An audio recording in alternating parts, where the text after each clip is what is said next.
Mercredi, des idées en goguette. Marché ouvert, des idées en vrac. Émission sur Alliance 92, tous les mercredis à 6h45 et 7h30. Rediffusion le même jour à 17h30 et à 18h.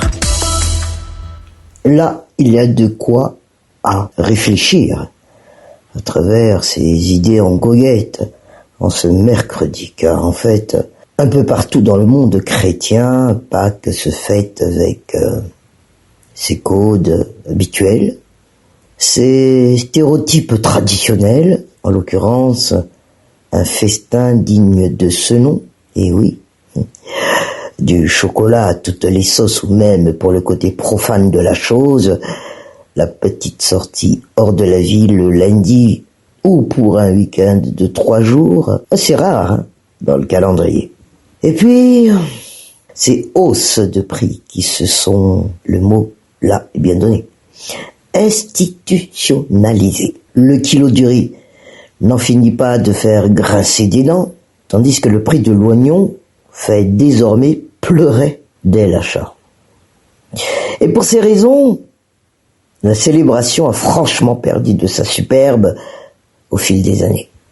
Et cela ne date effectivement pas d'aujourd'hui, car n'est pas seulement maintenant que l'on se plaint de l'inflation galopante, mais ces divers facteurs ont fait que, pour beaucoup d'ailleurs, les moyens ne sont depuis bien longtemps plus à la hauteur de l'envie de mettre les petits plats dans les grands.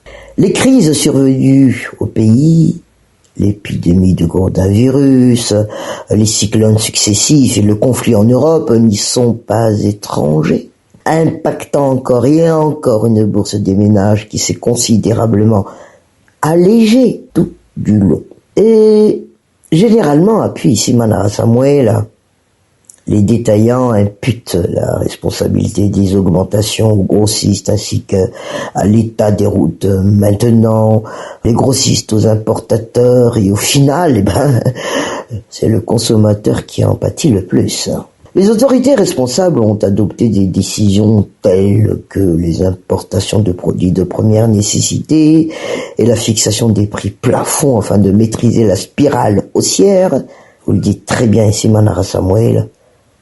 Ce ne sont que des mesures provisoires, car même si ces derniers feignent de l'ignorer, le pouvoir en place projette d'inverser la tendance en investissant dans la construction de plusieurs complexes industriels, entre autres dédiés à la production de sucre, ainsi qu'une cimenterie. Mais cela prend du temps. Et en attendant, il faudra prier pour que tout se mette en place et que rien ne vienne encore en perturber la mise en place. Et pour la résurrection du tissu industriel malgache et celle du pouvoir d'achat de la population.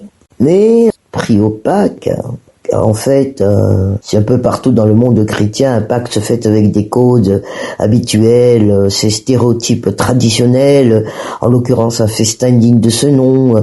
Si l'on cite par exemple le chocolat à toutes les sauces, ou même pour le côté profane de la chose, la petite sortie hors de la ville le lundi ou pour un week-end de 3 jours, d'ailleurs qui est assez rare aussi dans le calendrier. Mais dans tout ce méli-mélo également, on parle aussi de hausse de prix, et qui se sont institutionnalisés. Voyons le kilo du riz qui ne finit pas de faire grincer des dents, tandis que le prix du l'oignon fait désormais pleurer dès l'achat, entre autres. Et pour ces raisons, la célébration a franchement perdu de sa superbe au fil des années, et que cela ne tienne quand même, cela ne date effectivement pas d'aujourd'hui, car n'est pas seulement maintenant que l'on se plaint de l'inflation galopante, mais ces différents facteurs ont fait que, pour beaucoup d'ailleurs, les moyens ne sont depuis bien longtemps plus à la hauteur de l'envie de mettre les petits plats dans les grands. Il n'y a aussi pas de miracle. Il est effectivement que, si on parle des adversités qui sapent chaque fois toute volonté d'apporter un quelconque changement, le même tissu industriel, puisque nous y en sommes dans le sujet, est parti en lambeaux avec les années. Puis, alors que des opérateurs étrangers manifestent leurs intérêts à investir au pays, on s'oppose en avançant des arguments du genre les encore hypothétiques problèmes environnementaux, la simple impression qu'on ne sortira pas gagnant dans le deal, que l'on se fait avoir.